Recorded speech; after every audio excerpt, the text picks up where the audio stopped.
여보, 나랑 이혼해줘. 그 말을 들은 즉시 제 눈엔 눈물이 차올랐습니다.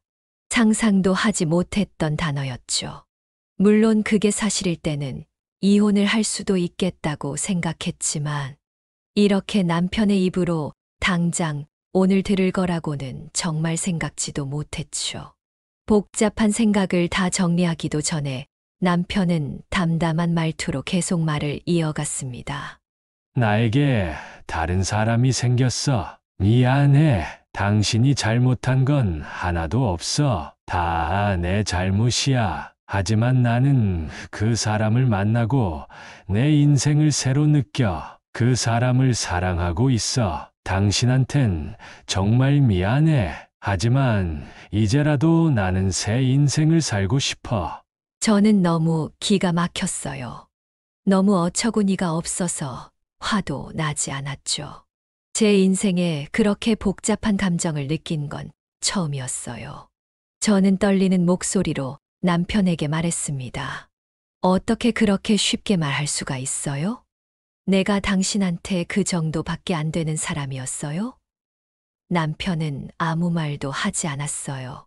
그저 제가 하는 말을 그대로 받아들일 준비를 한 것 같았죠. 안 돼요. 절대 안 돼요. 우리가 살아온 게 벌써 45년이에요. 당신은 저 없이 살 수 있어요? 저는 안 돼요. 저는 당신 없이 못 살아요. 우리 진짜 힘들게 살면서 버텼잖아요. 애들도 다 출가시키고 이제 우리 행복하게 살 일만 남았는데 뭐가 부족해서 그러는 거예요. 남편은 차디찬 목소리로 대답했습니다.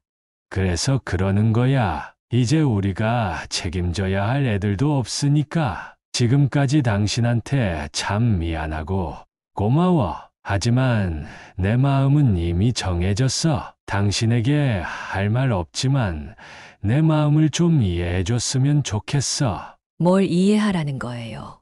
그걸 어떻게 이해할 수가 있죠? 미안해.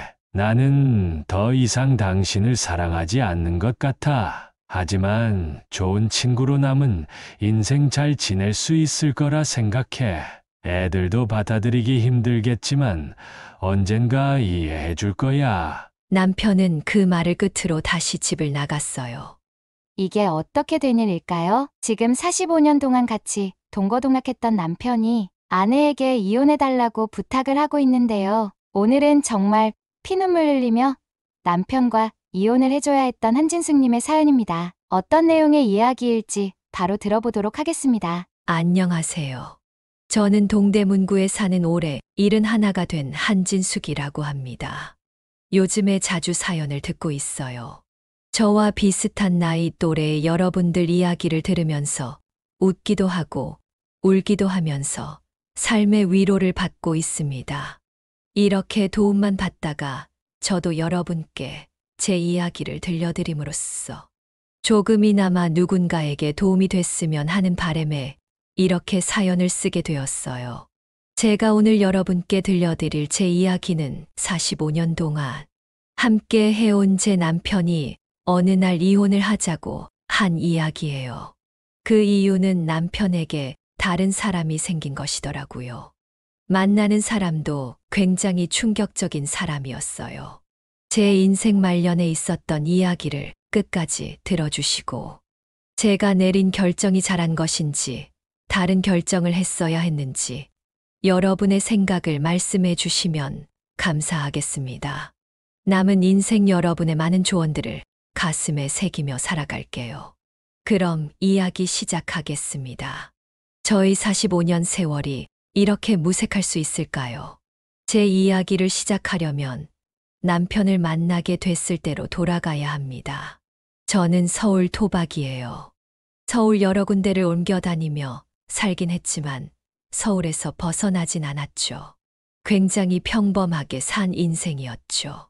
여중여고를 나왔고 나쁘지 않은 대학에 들어갔어요.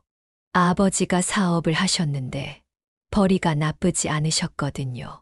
그래서 대학교 들어갈 때까지는 정말 모자람 없이 자랐어요. 하지만 문제는 제가 2학년이 되던 해였어요.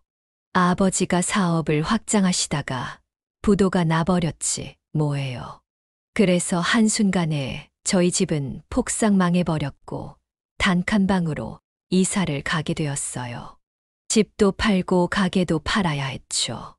어머니 아버지는 그 이후로 다시 재기하기 위해 여러 방면으로 노력을 많이 하셨지만 끝내 재기는 하지 못하셨어요.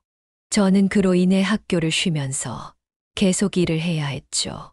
학비와 생활비를 모두 감당할 능력이 안 되었거든요.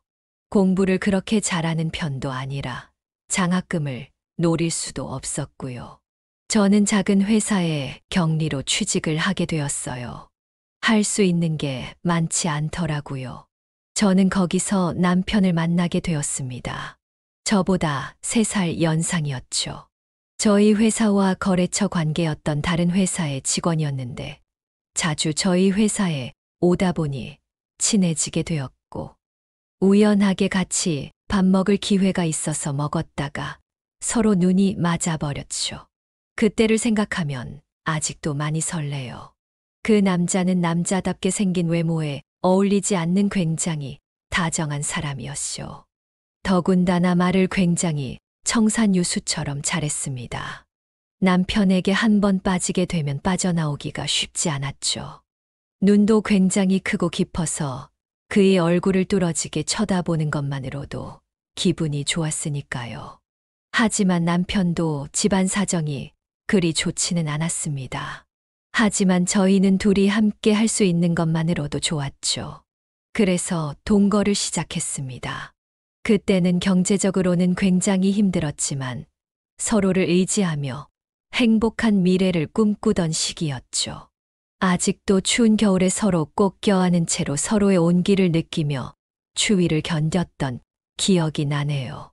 그때는 힘들었지만 그래도 견딜 수 있었어요. 저희는 아직 젊었고 미래에 대한 희망이 있었으니까요. 하지만 현실적으로 힘든 부분은 어쩔 수 없었죠. 저희와 비슷한 나이 또래의 여러분이라면 공감해 주실 분들이 많으실 거예요. 몸 하나 딸랑 와서 신혼을 시작한 사람들이 대부분이었으니까요. 저희는 그렇게 모아둔 돈 하나 없이 동거를 시작해 자연스레 결혼을 하게 되었어요. 물론 신혼여행은 꿈꾸지도 못했고 결혼식도 조촐하게 진행했죠. 힘들었지만 저희는 포기하지 않고 돈을 한 푼 두 푼 모으게 되었습니다. 저는 이전에 다니던 회사에서 오랫동안 일을 해서 나중엔 사장님의 비서를 하게 되었고 남편은 무역회사를 열심히 다녔어요. 저희는 같은 꿈이 있었습니다. 우리 가족만의 집과 가게를 가지는 것이었죠. 가게는 장사 사업을 하셨던 우리 아버지의 영향이었어요. 아버지가 좋은 가게 하나 차려놓으면 평생 먹고 살 수 있다고 하셨거든요. 물론 무리해서 확장을 하다가 무너져 버렸지만요. 그래서 더도 말고 덜도 말고 좋은 가게 하나만 차리고 싶었어요. 그 뜻을 남편도 받아들여 줬고요.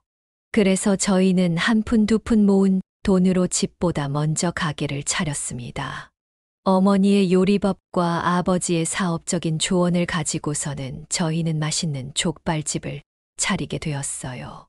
지금 동국대가 있는 장충동 근처에서요. 족발 골목은 아니고 거기서 조금 떨어진 곳이었죠. 그렇게 족발집을 차렸을 때 그 기쁨은 정말 말로 표현할 수 없을 정도였어요. 저와 남편은 작은 우리만의 가게를 보며 서로 부둥켜 울었죠. 얼마나 기뻤는지 한 달 동안 1시간에 한 번 나와서 저희 집 간판을 보다가 들어갈 정도였어요. 남편도 회사를 그만두고 가게 일을 도왔어요. 저와 남편은 매일 꼭두 새벽에 나와서 족발을 삶았어요. 저는 여러 반찬과 국을 만들었고 남편은 손님들을 맞았죠. 그렇게 늦은 밤까지 일하고 돌아와서는 기진맥진한 채로 잠에 들었죠. 정말 열심히 일했어요. 그렇게 저희 둘은 열심히 돈을 벌어서 작은 집을 사게 되었어요. 저희만의 보금자리였죠. 그 후로 저와 남편은 아이 셋을 낳게 되었어요. 아들 2명과 딸 1명이요. 자식들을 먹여 살리느라 정말 쉼 없이 일해야 했죠. 임신한 상태에서도 쉬지 못하고 매번 가게에 나왔어요. 남편은 그런 저에게 항상 미안해 했습니다. 그렇게 시간은 흘렀고 자식들은 어느새 성인이 되었죠. 아이들을 키우면서 여러 기억나는 일들이 있네요. 첫째 아들이 어렸을 적 난간에서 떨어져 크게 다쳤던 기억, 둘째 아들이 좋은 대학에 붙은 기억, 막내 딸이 대학 졸업하자마자 결혼하겠다며 사위를 데려온 기억 등등이요. 즐거운 기억과 힘든 기억들이 수도 없이 많았죠. 저와 남편에겐 견디기 힘든 시간들이었지만 서로를 의지하며 버틴 세월이었어요. 그렇게 45년이 넘는 시간이 흘러갔죠. 그 모든 어려움들을 겪고 나서야 저희는 이제야 안정기에 접어든 듯 했어요. 아들, 딸 모두 가정을 가지게 되었고 저희도 가게를 다른 사람에게 넘긴 채 남은 돈으로 노후를 보내고 있었죠. 이렇게 조용한 노후를 보낸 지는 4년밖에 되지 않았어요. 처음 가게를 팔고 쉬게 되었을 때는 굉장히 어색했어요. 한평생 일만 했던지라 어떻게 쉬어야 하는지, 이제 뭘 하며 살아가야 하는지 감이 잡히지 않았죠. 새벽에 일어나 가게에 가야 할 것만 같았고, 자식들 뒷바라지를 계속 해줘야 하는 거 아닌지 걱정이 되기도 했어요. 한 번은 저도 모르게 새벽에 일어나 팔았던 가게에 갈 뻔한 적도 있었어요. 버스를 타려고 하는 순간 제가 가게를 팔았다는 걸 깨달았죠. 남편도 마찬가지였어요. 하지만 서로 의지하고 도와가며 새로운 인생을 준비할 수 있었어요. 남편은 저와 새로운 취미를 찾아보자며 여러 가지를 함께 했죠. 매일 새벽에 일어나 남편이 좋아하는 클래식 음악을 들으면서 명상을 하고 산책을 했어요. 그리고 가볍게 아침을 먹고는 서로의 취미 생활을 즐겼죠. 그리곤 저녁에 모여 밥을 먹고 드라마를 보며 하루를 마무리했어요. 가끔 아들과 딸들이 손주들을 데리고 오면 집은 아이들의 소리로 가득했습니다. 북적북적한 아이들을 보면 정말 이 모든 것이 저와 제 남편이 이루어낸 것인지 믿을 수 없을 정도로 기뻤어요. 아이들의 표정을 보는 것만으로도 행복했죠. 하지만 아쉬운 점이 하나 있었어요. 남편은 몸이 다부져서 그런지 아직 건강했지만 저는 무릎과 허리가 좋지 않았어요. 운동을 평생 한 적이 없었고 매번 가게에 구부정한 채로 음식을 하느라 허리가 굽었고 하루 종일 서 있어서 무릎이 안 좋았죠. 그래서 남편과 같은 취미 생활을 하지 못했어요. 저는 손재주가 좋아 뜨개질을 주로 했고 남편은 나가서 운동을 하거나 등산을 했죠. 처음엔 남편도 저를 위해서 집이나 실내에서 하는 취미를 같이 하려고 해주었지만 그의 성미에 맞지 않았죠. 남편은 밖에서 활동을 해야 하는 사람이었어요. 그래서 저는 남편에게 그러지 말라고 했죠. 그 사람이 저 때문에 바깥 생활을 포기하는 게 싫었습니다. 함께 해주려는 마음으로도 충분했죠. 아침에 천천히 함께 걷는 시간이 있었으니 또 괜찮았고요. 남편은 아침을 먹은 뒤 항상 동네 회관에 있는 체육관으로 갔죠. 거기서 동년배 친구들과 점심을 먹고 저녁이나 되어서 돌아왔어요. 그럼 저는 남편을 위해 맛있는 저녁을 준비했죠. 남편은 제 음식을 참 좋아했어요. 45년이 지났는데도 말이에요. 매번 처음 먹는 것처럼 정말 맛있게 먹어주었습니다. 여보, 오늘은 찌개 맛이 더 좋은데 무슨 마법을 부린 거야? 항상 하던 대로 했는데 거짓말 하지 말아요. 정말이라니깐. 내가 오늘 운동을 열심히 해서 그런가? 한 그릇 더 주겠어? 알겠어요. 많이 해놨으니깐 천천히 먹어요. 아, 참 내일 모레 애들 온다네요. 맛있는 것 좀 준비하려고요. 그래. 애들이 또 당신 음식이면 껌뻑 죽지. 그러니까 내일은 좀 일찍 들어와요. 갈비랑 잡채랑 조기 좀 구워 놓을 테니까요. 그래 알겠어.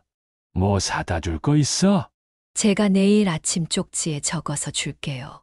그렇게 이야기하면서 밥을 먹고 나면 남편은 항상 설거지를 해 주었습니다.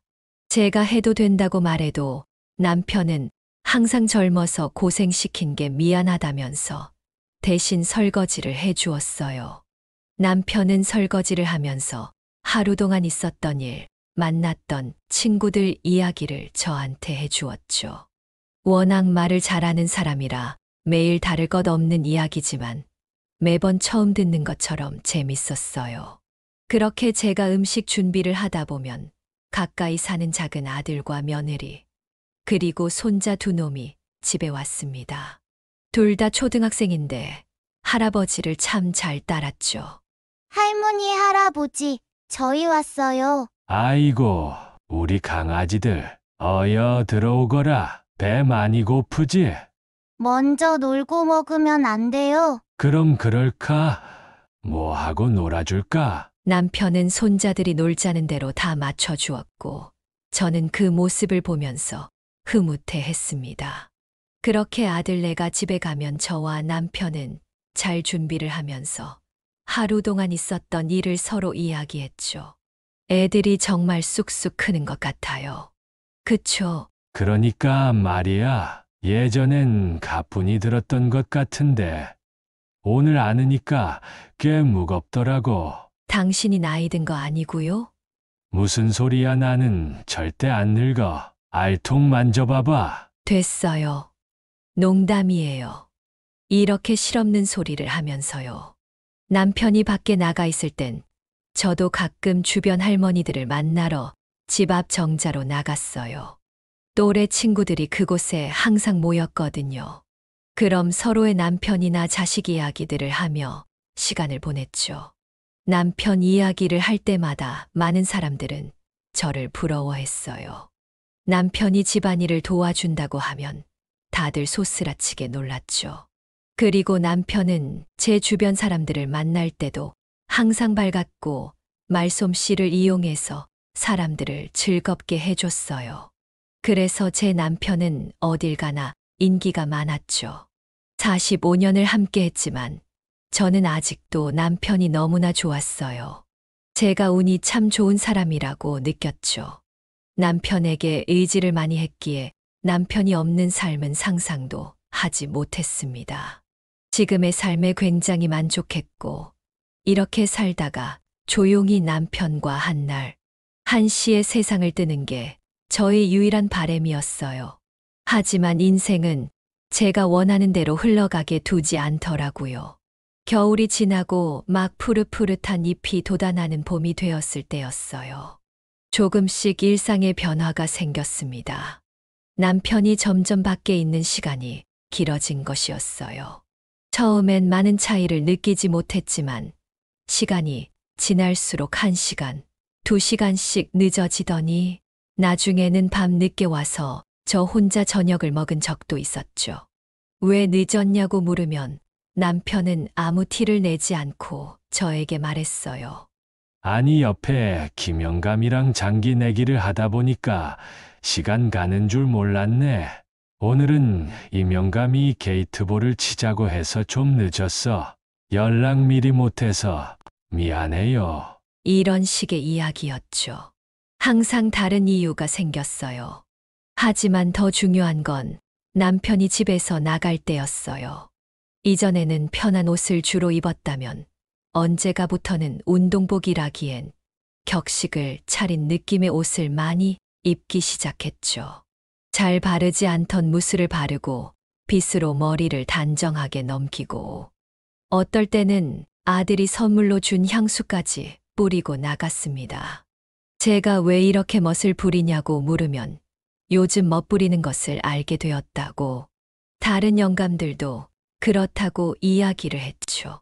처음엔 워낙 젊었을 때 고생을 많이 했던 터라 이제야 멋 좀 부리고 살려나 보다라고 생각을 했습니다. 하지만 시간이 갈수록 뭔가 쎄한 느낌이 들었어요. 남편이 외출하고 나면 저 혼자 남아 외로움을 느끼기 시작했습니다. 이전에는 남편이 집에 없더라도 항상 함께 있는 느낌이었거든요. 매일 하던 뜨개질도 손에 잡히질 않았어요. 저는 남편이 밖에서 무슨 일을 하는지 궁금해졌어요. 계속해서 남편이 왜 저렇게 됐을까에 대해 생각을 했죠. 오늘은 무엇을 했을까, 누구를 만났을까 등이요. 그래서 남편이 오면 이전과 달리 꼬치꼬치 캐묻기 시작했습니다. 하지만 남편의 대답은 항상 같이 어울리는 친구들과 함께 있다 보니 늦었다라는 것이었어요. 그 대답을 들으면 저는 더 이상 아무것도 물을 수 없었죠. 더 물으면 남편이 자기를 채근한다고 생각할 것 같아서였어요. 제가 쪼잔한 여자가 될 것만 같았죠. 남편도 자기 인생이 있을 텐데 즐기게 놔두고 싶었어요. 제가 좋아하고 사랑하는 사람이니까요. 그가 원하는 건 뭐든지 할 수 있게 도움을 주고 싶었죠.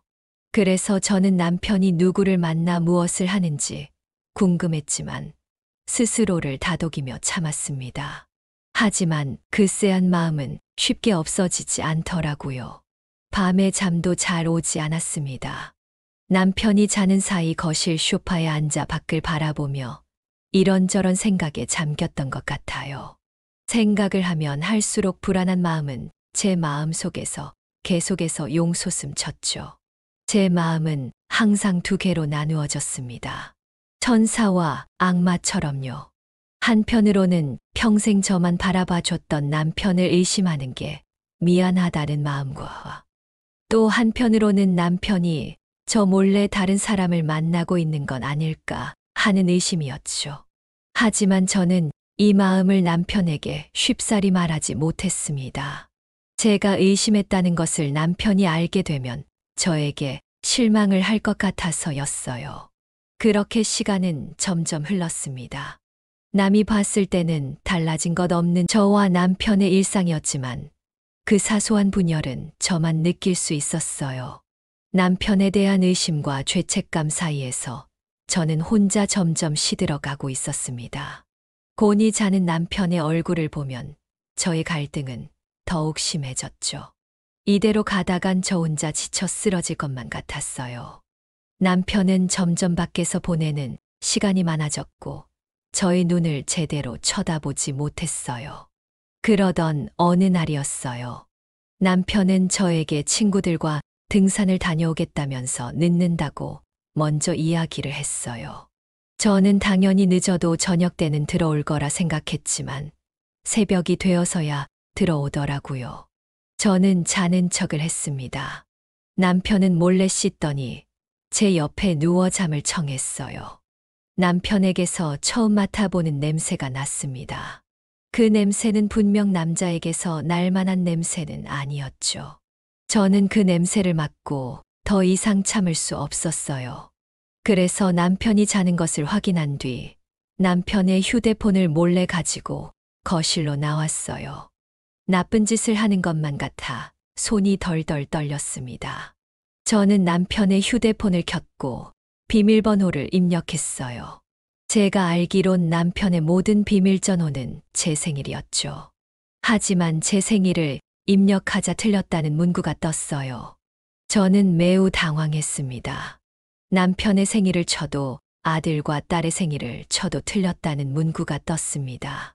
저는 그것을 보고 남편이 분명 무언가를 숨기고 있다는 걸 직감했습니다. 그래서 지금 당장 이 휴대폰을 열어서 봐야만 했죠. 그래서 다시 방으로 간 다음 남편의 손을 조심히 들어 지문인식으로 휴대폰을 열어보았습니다. 다행히 남편은 깨지 않았죠. 그리고 저는 바로 휴대폰 통화 기록과 문자 기록을 살펴보았습니다. 그걸 본 저는 제가 그토록 상상했던, 제발 이 일만은 아니길 기도했던 최악의 상황을 마주하게 되었어요. 남편의 휴대폰에는 제가 모르는 최영감이라는 사람이 저장되어 있었고, 몇 달 동안 최영감과 많은 통화와 문자를 했던 기록이 남아 있었습니다. 통화 기록은 짧으면 30분, 길게는 2시간 정도였어요. 제가 아는 남편의 지인 중에는 이렇게 길게 통화할 사람은 없었습니다. 그리고 문자를 들어가니 최영감과 나눈 은밀한 대화가 있었습니다. 오늘 하루 즐거웠어요. 조심히 들어가세요. 좋은 꿈 꾸시고요. 다음엔 어디서 볼까요? 라는 등의 대화였어요. 간간히 남편의 다정한 말들도 써져 있었어요. 오늘 산책을 하다가 이쁜 꽃을 발견했는데 문득 당신 생각이 났어요. 당신도 제 생각을 했으면 좋겠습니다. 라는 식의 말들이었죠. 저는 소리가 나올 뻔한 걸 간신히 한 손으로 입을 막아 참았어요. 난생 처음 겪는 기분이었죠. 엄청난 배신감이 들었어요.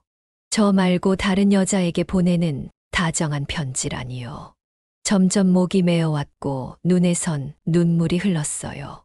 이게 어떻게 된 일인지 파악하려는 저의 머릿속과 알 수 없는 부정적인 마음이 섞여 어떻게 해야 할지 모르겠더라고요.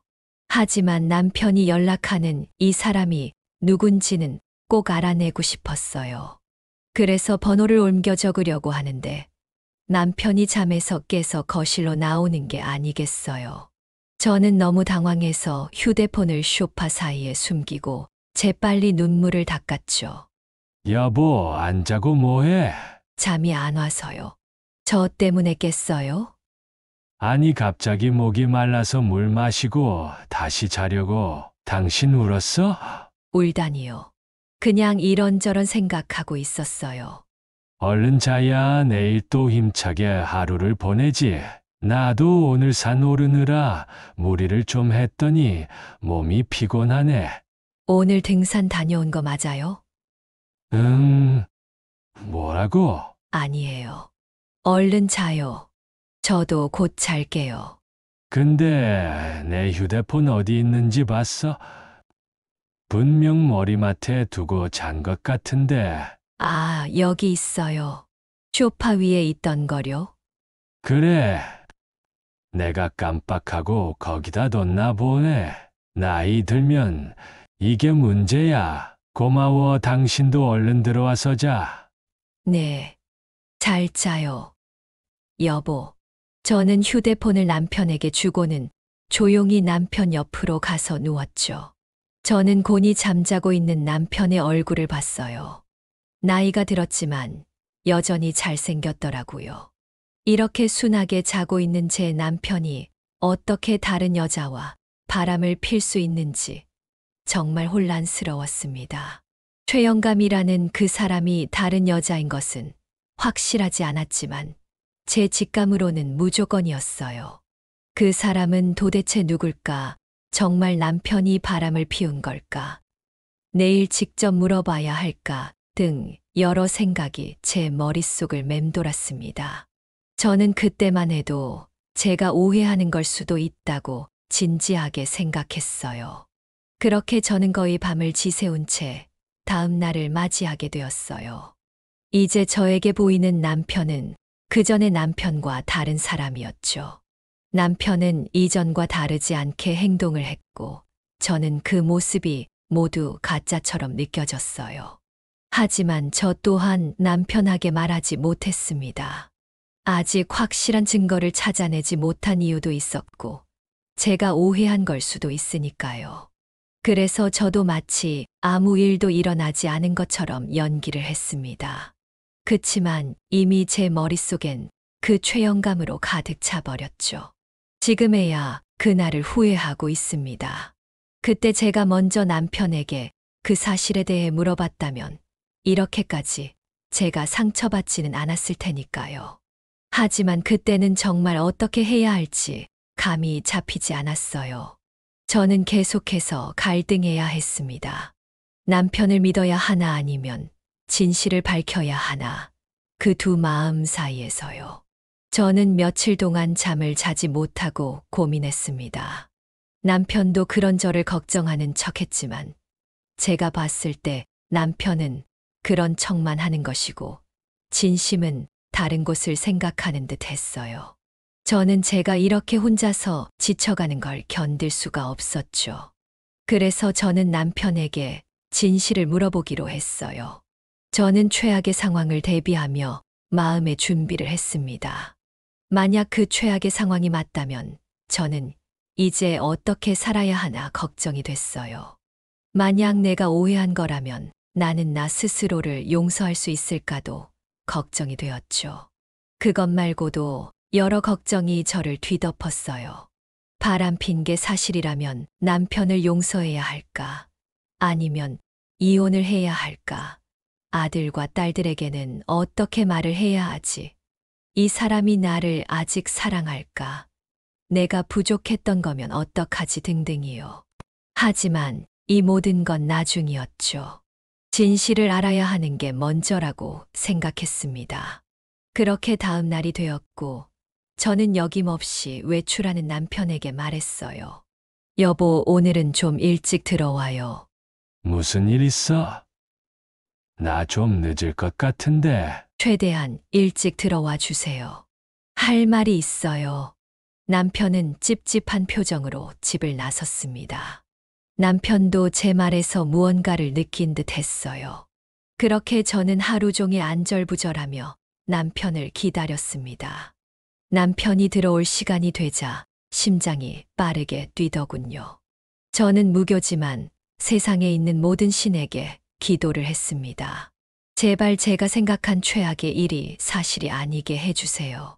제가 못나서, 제가 부족해서 남편을 의심한 것이기를. 제가 오해한 것이라면 평생 남에게 베풀며 살겠습니다. 이렇게 기도를 올릴 만큼 저는 간절했어요. 그렇게 낮이 지나가고 저녁이 되었습니다. 점점 어두워지는 것이 지금 저의 마음 같았어요. 얼마 뒤 현관문이 열리는 소리가 들렸고 남편이 들어왔습니다. 남편의 표정은 굉장히 어두웠어요. 남편도 제가 무슨 말을 할지 예상한 것처럼 보였습니다. 남편은 아무 말 없이 외투를 정리하고 거실에 앉았죠. 저도 아무 말 없이 남편의 맞은편으로 가서 앉았습니다. 입을 떼야 했지만 근엄한 표정으로 앉아있는 남편의 얼굴을 보니 쉽사리 말이 나오지 않더군요. 저는 다시 무슨 말부터 꺼내야 할지, 어떤 것을 물어봐야 할지 속으로 정리를 했어요. 그리고 말을 시작하려는 찰나 남편이 먼저 말을 하기 시작했습니다. 여보, 나 당신이 무슨 말 할지 알아? 저는 순간 잘못 들었나 착각을 했습니다. 아무 말도 하지 않았는데 제가 할 말을 알고 있다니요. 남편은 제 눈을 마주치지 못한 채 말을 이어갔어요. 내가 지금 다른 사람을 만나고 있는지가 궁금했던 거지? 그 말을 들었을 때 저는 심장이 덜컥 내려앉았어요. 아무 말도 나오지 않았죠. 저는 빤히 남편을 쳐다보았습니다. 남편은 진지해 보였어요.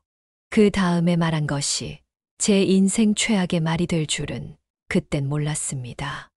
여보, 나랑 이혼해줘. 그 말을 들은 즉시 제 눈엔 눈물이 차올랐습니다. 상상도 하지 못했던 단어였죠.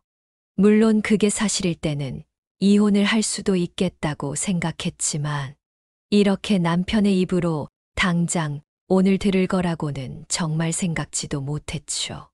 복잡한 생각을 다 정리하기도 전에 남편은 담담한 말투로 계속 말을 이어갔습니다.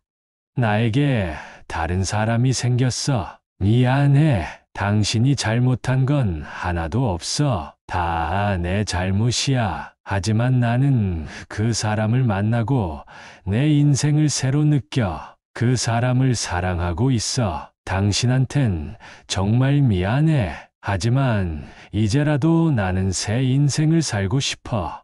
저는 너무 기가 막혔어요. 너무 어처구니가 없어서 화도 나지 않았죠. 제 인생에 그렇게 복잡한 감정을 느낀 건 처음이었어요. 저는 떨리는 목소리로 남편에게 말했습니다. 어떻게 그렇게 쉽게 말할 수가 있어요? 내가 당신한테 그 정도밖에 안 되는 사람이었어요? 남편은 아무 말도 하지 않았어요. 그저 제가 하는 말을 그대로 받아들일 준비를 한 것 같았죠. 안 돼요. 절대 안 돼요. 우리가 살아온 게 벌써 45년이에요. 당신은 저 없이 살 수 있어요? 저는 안 돼요. 저는 당신 없이 못 살아요. 우리 진짜 힘들게 살면서 버텼잖아요. 애들도 다 출가시키고, 이제 우리 행복하게 살 일만 남았는데, 뭐가 부족해서 그러는 거예요. 남편은 차디찬 목소리로 대답했습니다. 그래서 그러는 거야. 이제 우리가 책임져야 할 애들도 없으니까 지금까지 당신한테 참 미안하고 고마워. 하지만 내 마음은 이미 정해졌어. 당신에게 할 말 없지만 내 마음을 좀 이해해 줬으면 좋겠어. 뭘 이해하라는 거예요. 그걸 어떻게 이해할 수가 있죠? 미안해. 나는 더 이상 당신을 사랑하지 않는 것 같아. 하지만 좋은 친구로 남은 인생 잘 지낼 수 있을 거라 생각해. 애들도 받아들이기 힘들겠지만 언젠가 이해해 줄 거야. 남편은 그 말을 끝으로 다시 집을 나갔어요. 그 말을 끝으로 다시 집을 나갔어요. 그 후로 며칠간 집에 들어오지 않았죠. 저는 거실에 혼자 남아있는 부정적인 마음들, 배신감, 분노, 노여움 등을 온몸으로 느껴야만 했습니다. 정말 너무나도 당당하게 요구하는 남편의 모습에 어이가 없어 화도 낼 수 없었어요. 그저 남편이 가고 나서 저는 복받쳐 오르는 감정에 펑펑 울 수밖에 없었습니다. 저는 그날 역시 잠에 들지 못했죠. 그렇게 남편이 올 때까지 며칠간의 시간이 있었고, 저는 마음과 생각을 정리해야 했습니다. 아무리 생각해도 45년의 시간을 이렇게 저버릴 수는 없었어요. 저는 남편이 다시 돌아오면 어떻게든 붙잡아야겠다고 생각했습니다. 그렇게 며칠이 지난 뒤 남편이 들어왔어요. 추례할 것이라 생각했던 제 예상과는 달리 어디서 대접을 잘 받고 왔는지 깔끔한 모습으로 돌아왔습니다. 여전히 저에게 차가운 말투로 말하더군요. 짐을 가지러 왔어. 저는 남편의 소매를 붙잡고 절실한 마음으로 이야기했습니다. 여보, 이야기 좀 다시 해요. 제가 잘못했어요. 제가 당신에게 너무 부족했던 것 같아요. 제가 노력할게요. 제발, 저를 버리지 말아주세요. 버리다니. 우리 각자 새 인생을 사는 것뿐이야. 이제껏 우리 함께 힘든 인생 잘 버텨왔잖아. 그러니까 서로 원하는 대로 남은 인생 살 수 있게 좋은 마음으로 보내주자고. 이건 제가 원하는 게 아니에요. 저는 제 가정을 이렇게 끝내고 싶지 않아요. 어쩔 수 없어. 나도 이제 내 인생을 살고 싶어. 좋아하는 사람과 여기저기 여행도 다니면서 말이야. 지금까지 내 인생은 너무 일만 하고 힘들었던 삶이었어. 당신에겐 미안하지만 나는 이제 마음을 정했어. 제가 또 무슨 말을 하려고 하자 남편은 종이 한 장을 내밀었어요. 바로 합의 이혼 확인서였어요. 저는 그것을 보고 세상이 무너지는 듯 했어요. 저는 그 종이를 남편 앞에서 찢어버리고 무릎을 꿇었어요. 남편의 다리를 붙잡고 애원을 했죠. 누군가 제 모습을 보면 추레하다고 말할 수 있겠지만 저는 정말 필사적이었어요. 여보, 제발요. 저는 당신 없으면 못 살아요. 당신도 금방 나 없는 삶에 익숙해질 거야. 당신도 얼른 새로운 인생을 찾아가. 저를 버리고 가면 저는 평생 당신을 저주할 거예요. 그리고 애들도 볼 생각하지 말아요. 마음대로 해. 서류는 우편으로 다시 보낼게. 남편은 붙잡는 저를 내팽개쳐버리고 안방으로 가서 큰 가방에 옷과 여러 물품들을 담기 시작했죠. 저는 그저 앉아서 펑펑 울 수밖에 없었어요. 곧 남편은 미안하다는 말과 함께 집을 떠났습니다. 저는 이제는 진짜 끝이 났다고 생각했어요. 그 이후로 며칠간은 정말 멍하게 지냈던 것 같아요. 집안이 너무 허전했고 이 세상에 나 혼자 남겨진 것 같은 기분이 들었죠. 시간이 어떻게 지나갔는지 모를 정도로 넋을 놓았고 제 삶은 망가져 버렸습니다. 어느 날 자식들이 연락을 안 받는 제가 걱정이 되었는지 집으로 찾아왔어요. 세 자녀 모두가요. 저를 보고는 무슨 문제가 있다는 걸 알았는지 심각한 표정으로 묻기 시작했어요. 어머니, 무슨 일 있으세요? 아버지는요. 아이들을 보니 눈물을 참지 못하겠더라고요. 저는 그래서 지금까지 있는 일들을 모두 아이들에게 물었습니다. 아이들은 제 이야기를 듣고 매우 화를 내더군요. 어떻게 아버지가 그러실 수가 있어요? 다른 여자가 생겼다고요? 그 사람 도대체 누구예요? 어머니를 이렇게 내팽겨두고 간 아버지가 도대체 이해가 안 되네요. 아이들은 화를 내다 못해 남편을 비난하기 시작했어요. 그러던 중 큰 아들이 못 참고 남편에게 전화를 하더라고요. 전화가 끝나고 곧 남편이 집으로 왔습니다. 자식들은 남편이 오자마자 신경질을 부리기 시작했어요. 남편은 예상했다는 듯 자식들의 비난을 아무 말 없이 받아내기 시작했어요. 아이들이 좀 진정이 되자 남편은 입을 열었어요. 너희 말이 모두 맞다. 내가 잘못한 게 맞아. 너희들이 원하는 대로 하거라. 하지만 어쩌겠니? 사람 마음이라는 게 이런 것을 너희 엄마한테는 내가 평생을 속죄하면서 삼아. 하지만 나를 보내주렴. 나는 그 사람을 정말 사랑한단다. 아이들은 그 사람을 사랑한다는 말에 열을 냈습니다. 막내 딸은 울기까지 하더라고요. 화를 못 참고 둘째 아들은 집을 나가버렸고 남은 첫째 아들은 화를 가라앉힌 채 남편의 마음을 되돌리려 애썼어요. 하지만 남편은 저에게 그랬듯이 단호한 말투로 이야기했습니다. 그러자 첫째 아들도 화를 참지 못하고 남편에게 소리를 질렀어요. 아버지 지금 실수하시는 거예요. 45년 동안 같이 살아온 우리 어머니는 불쌍해서 어떡하라고요? 그래, 네 말이 맞다. 내가 죽일 놈이지.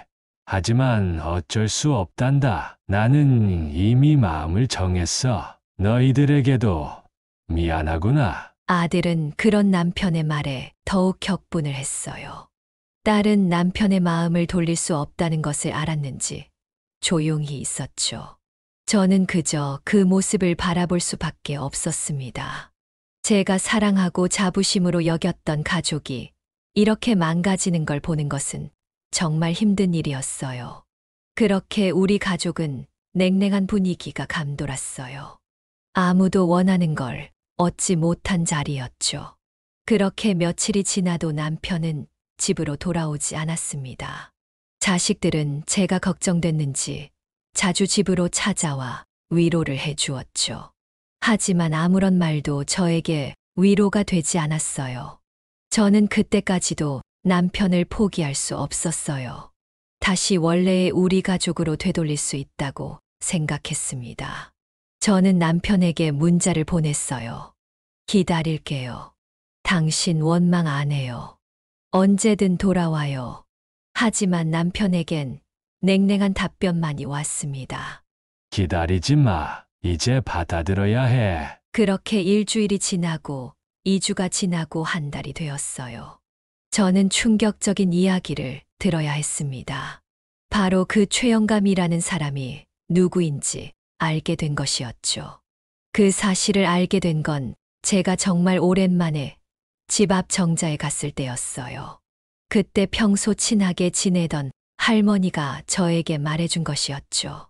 그 사람은 바로 저와 가깝게 지내던 최 씨 아줌마였어요. 매번 정자에서 이야기를 하던 사람 중에 한 명이었죠. 저보다 나이는 몇 살 어리지만 굉장히 싹싹하고 언니들에게도 잘해서 제가 좋아했던 사람이었어요. 가끔 저희 남편과 함께 마주친 적이 있었지만 그런 기색은 보이지 않았어요. 근데 알고 보니 같이 집 근처에 있는 산에 자주 오르다가 만났나 봐요. 그렇게 둘이 등산을 다니게 되었고 그러다 눈이 맞은 거였죠. 저는 그렇게 싹싹하고 얌전한 사람이 남의 남편이랑 바람이 날 것이라고는 상상도 하지 못했어요.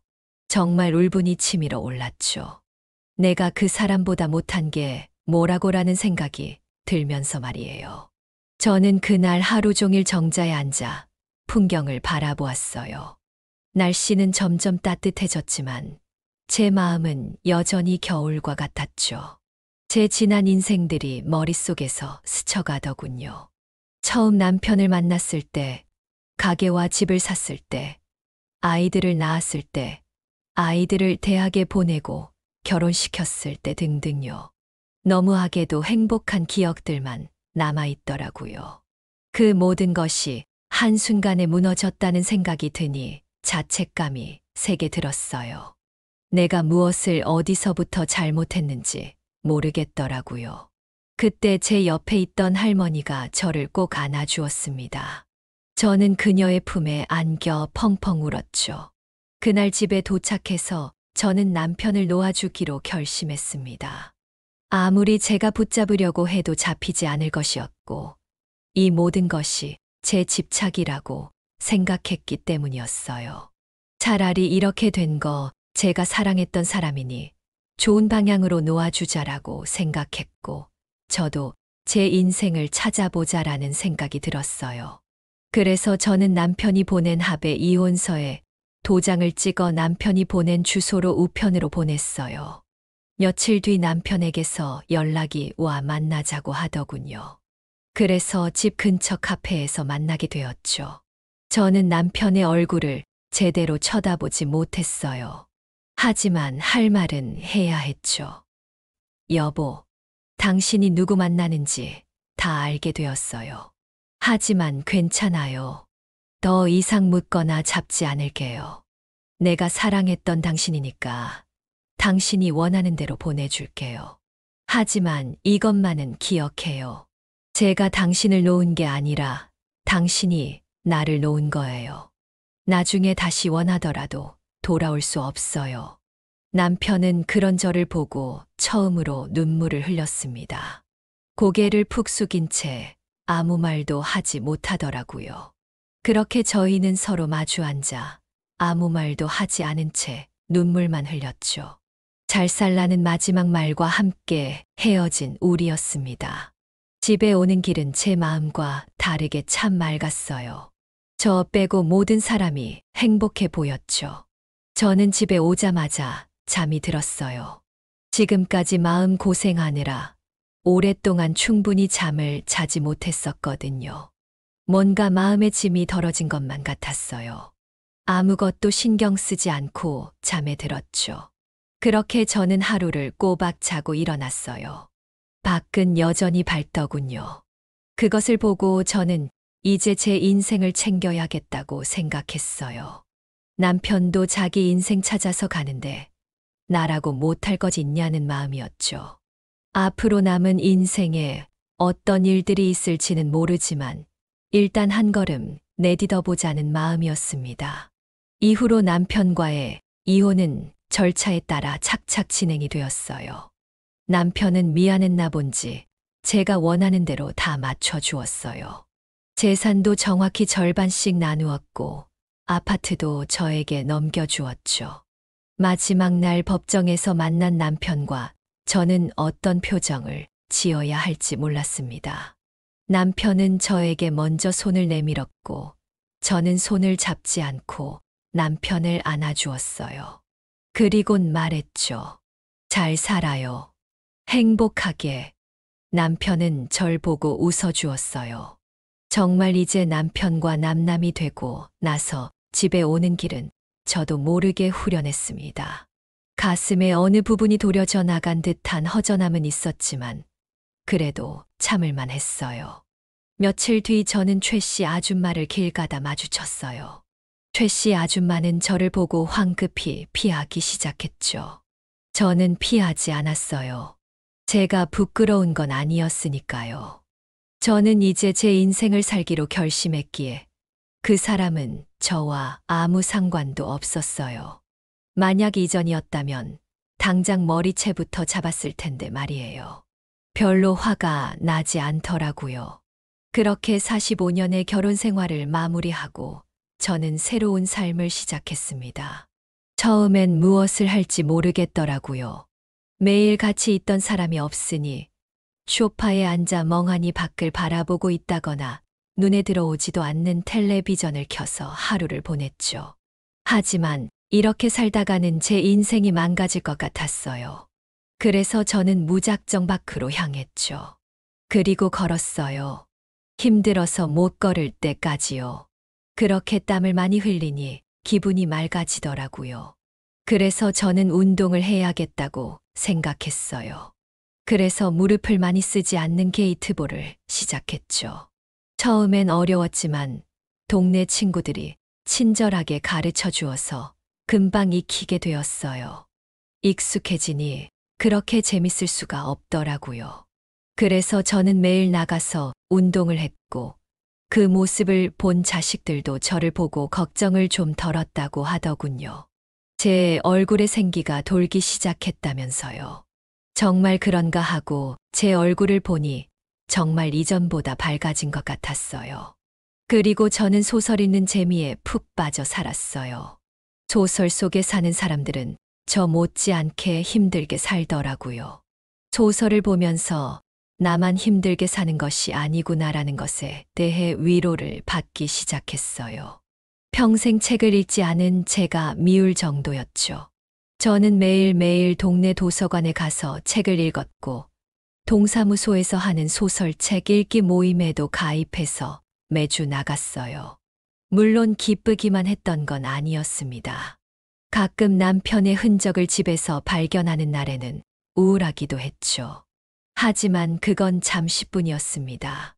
저는 그때마다 마음을 다 잡고 제가 즐거워하는 일들을 했죠. 자식들도 많은 도움을 주었어요. 남편은 떠났지만 여전히 제 곁에 남아있는 자식들이 있었습니다. 물론 손주와 놀아줄 남편이 없으니 제가 그 역할을 했어야 했죠. 시간이 지나면서 혼자 사는 것에 조금은 익숙해졌어요. 저는 저에 대해 더 많이 알아갔어요. 저는 너무나 바쁘게 사느라 저를 돌아보지 못했더라고요. 왜 이제야 이런 걸 깨달았는지. 어찌 보면 남편과의 이혼도 이런 제가 있기 위해 벌어졌어야 할 일처럼 느껴지더라고요.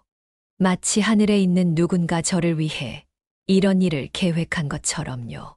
그렇게 시간이 지나고 1년쯤 지났을까. 저는 어느 소식을 들었습니다. 바로 남편이 그 여자와 헤어졌다는 소식이었죠. 들리는 말은 여러 가지였지만 어쨌든 최 씨 아줌마가 다른 남자랑 또 바람을 폈다는 말이 많았어요.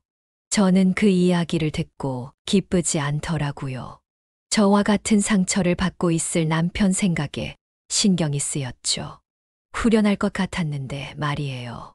며칠 뒤에 누군가에게 연락이 왔습니다. 모르는 번호였죠. 여보세요? 누구세요? 그 사람은 아무 말도 없었어요. 저는 전화를 끊었죠. 그리고 그 다음 날에도 연락이 왔어요. 저는 그제야 누군지 알겠더라고요. 바로 전 남편이었죠. 하지만 되돌릴 수는 없는 것이었습니다. 저도 이미 전 남편을 사랑하지 않았으니까요. 당신이에요. 맞아. 이야기 들었어요. 많이 아프죠? 그렇네. 당신도 이렇게 아팠어? 네. 근데 금방 지나갈 거예요. 미안해. 당신을 이렇게 아프게 해서. 괜찮아요. 덕분에 저도 제 인생 살아갈 수 있었는걸요. 걱정 말아요. 저 요즘 너무 행복하니깐요. 전 남편은 그 이야기를 듣고 한참 동안 침묵을 했습니다. 남편은 저에게 무언가 하고 싶은 말이 있는 것 같았어요. 저도 그 말이 무슨 말인지 알 것 같았고요. 하지만 그럴 순 없었어요. 그래서 저는 약간의 거짓말을 했죠. 저 요즘 만나는 사람 있어요. 저에게 너무나 잘해줘요. 당신도 얼른 다시 좋은 사람 만났으면 해요. 왜 그런 거짓말을 했는지는 모르겠습니다. 어쨌든 남편도 그 이야기를 듣고는 체념했는지 인사를 하고 전화를 끊더군요. 저는 이제 정말 끝이구나라고 생각하며 한숨을 내쉬었습니다. 남편이 정말 행복하길 바랬어요. 적어도 지금은요. 하지만 이미 남남이니 제 인생이나 잘 살자라는 생각이 곧바로 들더군요. 그러니 마음이 좀 편해졌어요. 그렇게 시간이 어느 정도 지났을까요? 정말 저에게도 새로운 인연이 다가왔습니다. 게이트볼 모임에 새로 들어온 사람이었어요. 그분은 아내와 사별한 지 10년이 다 되었다고 하더라고요. 집도 가까웠어요. 그래서 저희는 게이트볼이 끝나고 항상 같이 집으로 향했습니다. 그러다 서로 저녁을 먹었고 속마음까지 꺼내서 이야기하게 되었어요. 그 사람 목소리가 너무 좋아서 마음이 편해지더라고요. 말하려고 한 건 아니었는데 모두 다 말하게 되었죠. 그분은 조심스레 저에게 다가왔고 저는 그분의 속도가 마음에 들었어요. 참 따뜻했죠. 그렇게 저는 그분과 조심스레 교제를 시작하게 되었어요. 교제라는 말도 이상하네요. 더 자주 보는 사이가 맞는 말일까요? 언젠가는 제가 그분을 초대해 음식도 해주었습니다. 정말 맛있게 잘 먹어주더라고요. 제 음식을 이렇게 맛있게 먹어주는 사람을 보니 잊었던 감정이 생겨나는 듯 했습니다. 그렇게 시간이 더 지났고 그분과는 집을 합치게 되었어요. 그리고 남은 인생을 함께하고자 약속했죠. 이 사실을 자식들에게 말하니 자식들도 저희를 축복해 주었습니다. 언제 불행한 일이 있었냐는 듯 저에게 다시 행복이 찾아왔죠. 그렇게 더 시간이 지나고 자식들 또한 전 남편을 이해할 마음이 생긴 듯 했어요. 그래서 이제 가족 모임에 남편을 다시 초대하기로 했죠. 물론 저와 지금의 남편도 함께요. 새로 태어난 손주의 돌잔치에서 저희는 오랜만에 다시 보았습니다. 저와 남편은 서로를 보고 웃어주었죠. 처음엔 어색했지만 나중엔 점점 괜찮아지더라고요. 남편도 마음을 잘 정리한 듯 했습니다. 이렇게 조금씩 화해하고 새로운 관계를 만들어 가는 것도 나쁘지 않다고 느꼈습니다. 저희는 어두운 과거의 이야기는 하지 않고 밝은 미래에 대한 이야기만 했죠. 이렇게 저희는 남이 보기엔 조금 이상하지만 새로운 관계가 되었어요. 마치 외국 사람들처럼요. 자주는 아니지만 가족 행사가 있을 때 저와 전 남편은 만나서 안부를 묻곤 합니다. 가끔 어린 손주들이 우리의 관계를 이상하게 생각해서 물을 때마다 뭐라고 말해줘야 할지 난감하지만요. 그래도 이제는 웃어 넘길 수 있을 정도가 되었어요. 저는 지금 매우 행복한 삶을 살고 있습니다. 물론 지금 사는 남편과도 영원하지 않을 거라고 생각해요. 삶은 모르는 거니까요. 하지만 저는 지금 이 순간에 충실하게 후회 없이 살고자 합니다. 저를 먼저 사랑해야 남을 진정으로 사랑할 수 있는 것이니까요. 여러분도 인생에 어려운 일이 있으시더라도 더 좋은 일이 있을 거라는 믿음으로 잘 이겨내셨으면 좋겠습니다. 언젠가 살다 보면 꼭 좋은 일이 있을 거예요. 제 이야기는 여기서 마무리해야 할 것 같습니다. 어떻게 들으셨나요? 제가 했던 결정이나 행동이 옳았던 것일까요? 여러분은 어떻게 생각하시나요? 여러분의 의견을 꼭 들어보고 싶네요. 저와 비슷한 일이 있으신 분들의 이야기도 듣고 싶고요. 지금까지 제 이야기를 들어주셔서 감사합니다. 네, 오늘 이야기는 어떠셨나요? 오늘 이야기를 듣고 어떻게 생각하시는지 어머님, 아버님의 생각을 댓글로 공유해주세요. 어머님, 아버님의 사연에 공감해주시는 구독자분들이 벌써 8,000분을 넘어섰는데요. 함께 해주셔서 너무 감사드립니다. 저는 또 다른 사연으로 찾아뵙겠습니다. 좋아요, 구독, 알람 설정을 통해 앞으로도 따뜻한 정을 나눌 수 있게 함께 해주세요. 어머님, 아버님의 삶의 지혜와 경험을 나눌 수 있는 통로가 되겠습니다. 오늘도 인생을 바꾸는 관점을 통해 사연을 들어주셔서 감사합니다.